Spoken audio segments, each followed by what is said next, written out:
Okay. So, good evening, guys. Today we'll learn about a topic which is present in the 12th standard NCERT Part 1, Chapter 3, namely chemical kinetics. So, in this chapter of chemical kinetics, there is an important topic known as the integrated rate equations. Now, this topic is very much of importance because it is a part of both the NEET curriculum and also the JEE curriculum. And lot of numericals generally come from this topic. So it is of utmost importance we understand this topic clearly. So without a further ado, let's start the topic. So let me just write the heading. So integrated rate equations.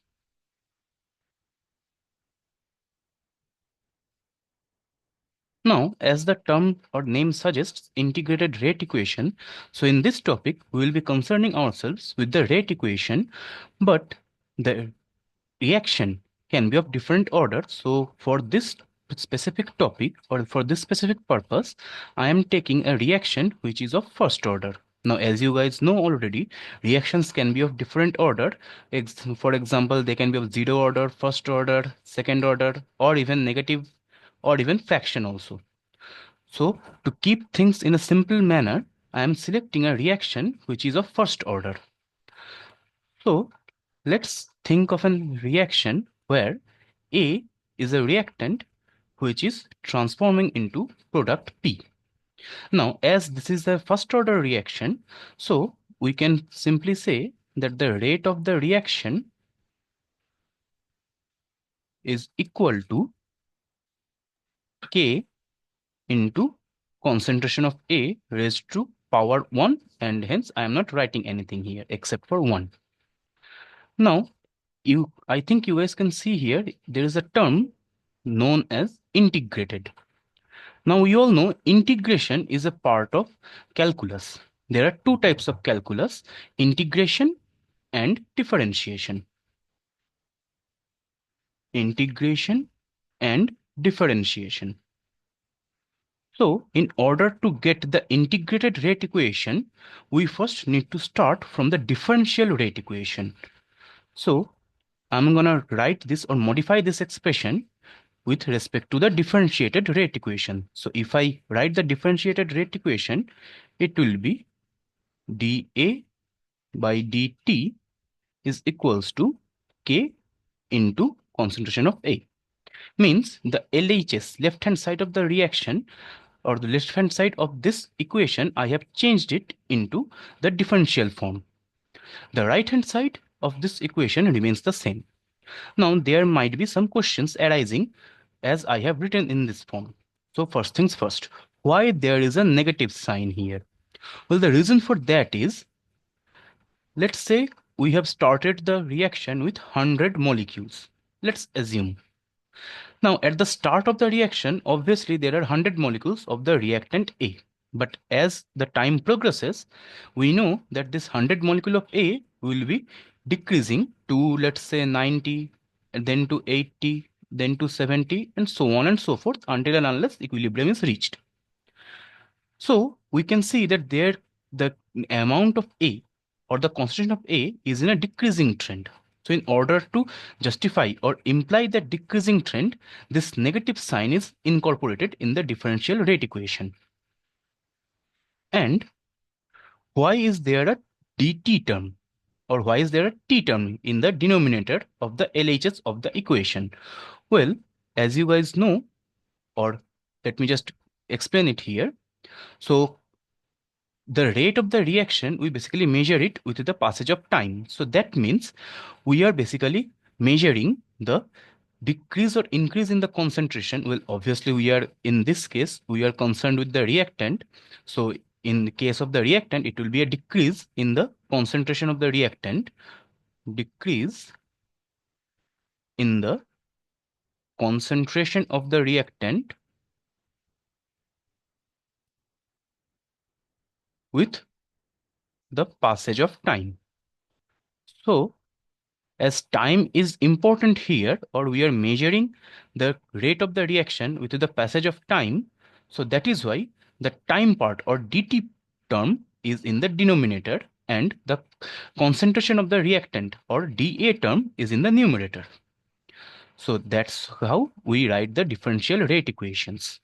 So this is our differential rate equation, and this will be our starting point to get the integrated rate equation of a first order reaction. Now, first things first, the way these variables, time variables in this case are the concentration of A and time. So the way they are standing here, we will not be able to integrate them. So what we need to do is we need to modify this equation a little bit. So let's do that.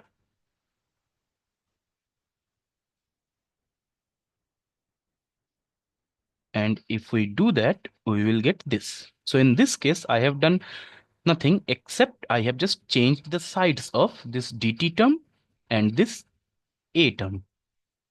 This A, as it is multiplied on the right hand side, so if I change its side, it will be divided, as we can see here. And this dt term, as it was divided in the left hand side, so if I change its side, it will be multiplied on the right hand side, as we can see here. Now the differential rate equation is in the form in as to which we can actually integrate it. So let's start doing that one. So now integrating both sides, we will get on the left hand side, we will get ln A. Ln means natural logarithm or E based logarithm. On the right hand side, we will get kt plus I. Now I is an integration constant. For any non-definite integration, I will always be present there. So there's no need to worry, because in a short while, we will actually be finding the value of I also. So that is also part of the process. So now let's try to find out the value of I. Let me just erase this a little bit. Yep, there we go. Okay, so now let's think of at the start of the reaction. So at the start of the reaction,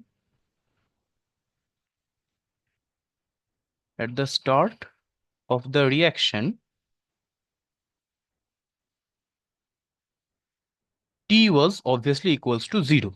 And as T was 0, then that means the A was actually the concentration of reactant we started the reaction with.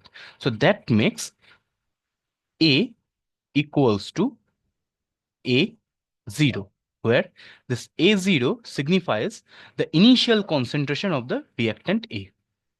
So now if we substitute these values of T and A into this equation, we will get minus ln A0 equals to K times 0 plus I. Now as T is equals to 0, so hence K, the rate constant, is actually multiplied with 0. That makes this term equals to 0, and hence in the next line, we don't need to write that. So that gives us the value of I, which is equals to minus ln A0. Now what we need to do is we actually need to replace this value of ln A0 or the value of I into this original equation. So let's do that.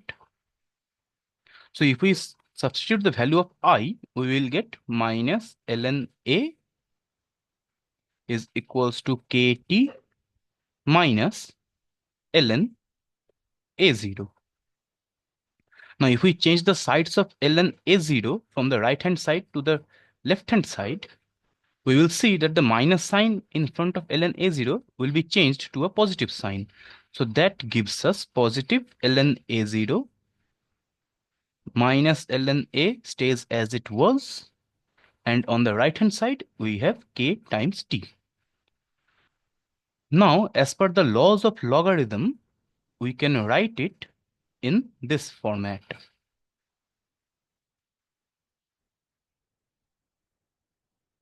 This is actually a formula for logarithms. The formula states as like this. If we have ln A minus ln B, then we can actually write it in the format of ln a by b. So in this case also we had ln a0 minus ln a. So actually we just wrote it in the format of ln a0 by a, which is in conformation with this formula.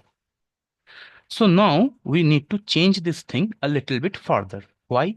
Because the norm natural logarithm or ln is actually e based. But in our day-to-day lives, or let's say in our day-to-day calculations, we do not use this one. We actually use the 10 based logarithms, for which we use the term log. So for e based, we write ln, and for 10 based, we use log. So we need to actually convert this ln into log. So in order to do that, we just need to simply multiply 2.303 and we will be done with.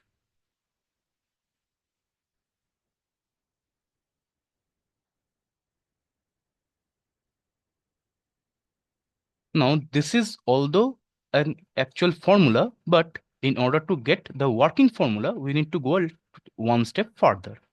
So let me just write it there. So if I can just write it here, then we can actually write T is equals to 2.303 by K into log of A0 by A. So what I have done in this step is, on the RHS, we had two different terms, K, the rate constant, and T, the time. So I have kept the time, which can be a variable, on the LHS, and I have just changed the side of K, means the rate constant. As K is actually multiplied in the RHS, so if I change the side of K, it will be actually divided. So I have divided it in case of 2.303. So the rest of the things stay the same, except now 2.303 is going to be divided by K. So this is the integrated rate equation for a first order reaction, which we need to memorize. All other things we can actually forget, but this specific expression, it's not advisable to forget this one, because the differential expression, we can actually remember that one also, but if we start from there, as you can see, it's a lot of work, a lot of calculation. So it's advisable to actually remember this this expression of first order rate for integrated equation of the first order reactions, so that we can do the numericals in a simplistic manner. Now this is obviously the expression of for integrated rate equation of a first order reaction kinetics, but this is not the only one. This integrated rate equation can be expressed in different forms. This is just one of the form. The other forms, we can just derive them from this expression. Now, apart from this integrated rate equation, we also need to learn another important topic, that is T half. Now, what is T half? T half is actually the time taken for the completion of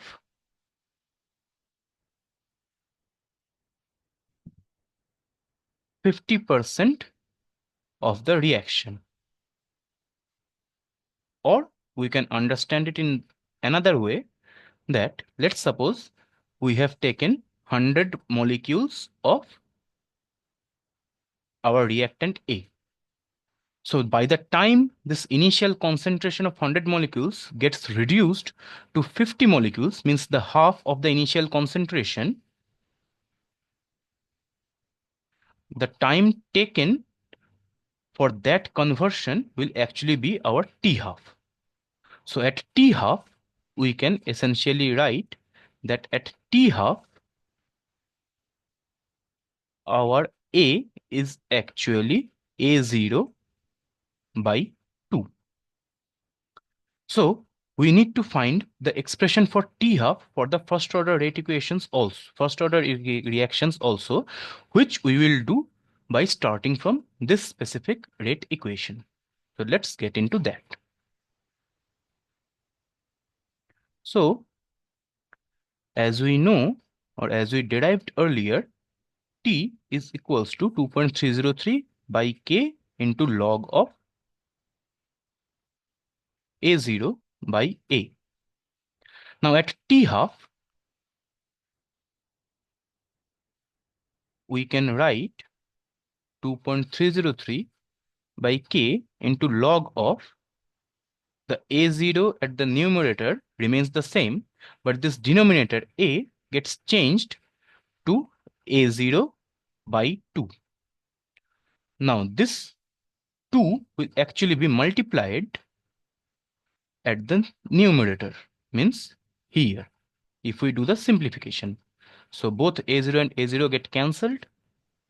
So we get T half is equals to 2.303 by K into log 2. Now the value of log 2 is actually 0.3010 divided by K. Now if we multiply these two terms, we will get T half is equals to 0.693 by K. So this is the expression of T half for a first order rate equation. This will not be applicable to a zero order reaction or a second order reaction, or for that matter, any other order of reactions. This expression of T half will only be applicable to the first order reaction. Now notice here, T half means what? Essentially T half means time. Now time is equals to some constant, as 0.693 is a numerical value, so I can just write as a constant here, by the rate constant of the reaction. Now if I interchange the positions of K and T half, we will get K is equals to 0.693 by T half. So that means for first order rate equations, the value of the K or the rate constant will always be time inverse.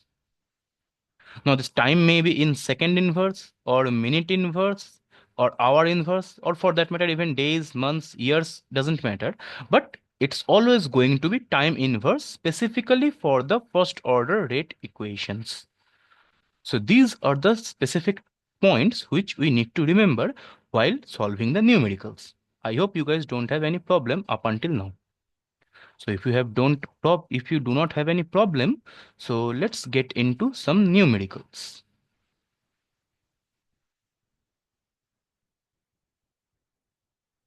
Just give me a moment.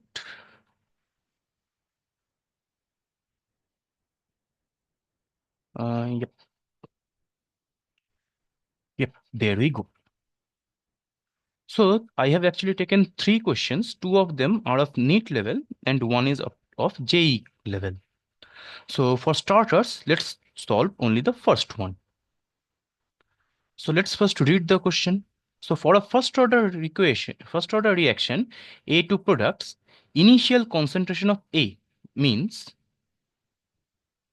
A0 is 0.1 molar. Okay, very good. Which becomes 0.001 molar, means after some time it becomes 0.001 molar. So that automatically makes this concentration as equal to A after 5 minutes. So that makes T is equals to 5 minutes. Now rate constant for the reaction. Now if they are asking us to find the rate constant, then that means they want us to find the value of K. So in order to solve this one, let's remember our original expression of the integrated rate equation, that is T equals to 2.303 by K into log of A0 by A. Now in this case, they don't want us to find the T because they have already given us the T, which is 5 minutes. They want us to find the K. So in this case, what we will do is we will interchange the position of k and t so that our expression becomes 2.303 by t into log of a0 by a. Now we will move forward with this expression and we will replace the values of a0, a and t in this expression and we will calculate. So let me just make a little bit of calculating space here and then we can move forward. Yep. So now, therefore, k is equals to 2.303 by t. T is 5 minutes. So let's replace t with 5. Log a0 is 0.1. A is 0.001. So now we need to calculate, but how we will calculate? Here we have 0.1 and 0.001. So in this case, let's remember the basic fractions. I can convert 0.1, which is a decimal, into 1 by 10. Similarly, I can convert 0.001 into 1 upon 1000. So what we will do is we will replace the 0.1 and 0.001 with this fractional values. So let's do that. So if I do that, I will have 2.303 by 5 into log of 1 by 10 by 1 by 1000. Now, if we simplify this specific part here, it will come as 2.303 by 5 into log of 1000 by 10. Now, as we have 1000 in the numerator and 10 in the denominator, so we can actually simplify these two. So if I just simplify 1010, I will have 2.303 by 5 into log 100. Now there should be another formula of logarithm. So let's say I have log 100. I can write it as log 10 to the power 2. Now remember, at the first, what did I say? I said log means 10 based. That means here also we have 10 only. So if it occurs like log a base a to the power x, then the value of whole expression will be x only. In this case, we can see it is actually converting into log 10 base 10 to the power 2. So that means 2 resembles x in this case. So that means I will have the value of only 2. So that essentially transforms into 2.303 by 5 into 2. That means I have the value of 4.606 because we are going to multiply 2.303 and 2 here. So we are going to multiply for 2.303 and 2 so that I can have 4.606 and I'll be dividing it by 5. So upon the division, I will have 0.9212. Unit will be minute inverse. Why? Because in the question it was minutes. So that means this 0.9212 per minute is our value for k, or the rate constant. Now where is this in the options? This is the first option, A. So that means our first question's answer is actually A. And similarly, we will need to solve the number 2 also. And we will follow a similar approach for number 1 in the JEE level question also, but let's talk about them in our next class. Okay, so that's it for now from my side for today, and I hope you did learn something today. And if you have any questions, please tell me afterwards. Okay, bye.